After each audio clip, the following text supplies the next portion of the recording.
Welcome to another episode of The Data Analyst. We are going to be doing some Power Python programming today. That's right, I'm starting this session off with a triple alliteration. In this episode, we are going to be talking about graphs, and specifically looking at how to add a 1000 separator in a plot axis. If you're not familiar with the term 1000 separator, you will be after this episode.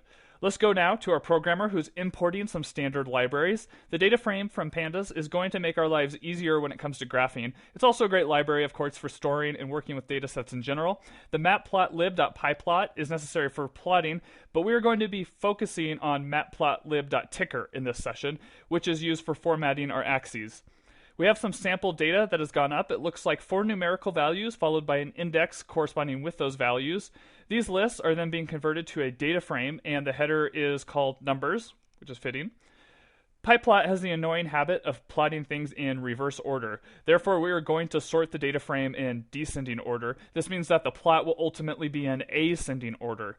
Some Python magic is going to be done here to plot the graph directly in the editor. That's the matplotlib inline command.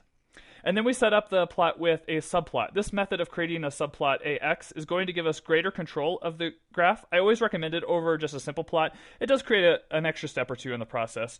The data frame itself is then plotted as a horizontal bar chart. Here we see that the values 1000, 1200, and so on along the x-axis are missing 1000 separators. In other words, they're missing commas. To correct this, we define a function called xfunc, which is going to take care of that formatting issue.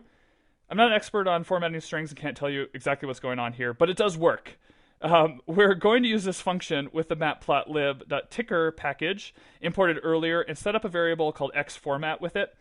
The x-axis is then formatted according to the xformat variable just created. So there we have the AX subplot, the x-axis formatted to that variable, and voila, we have 1000 separators. I hope this session was informative. Be sure to come back and check out the source code when the need arises. You are watching The Data Analyst.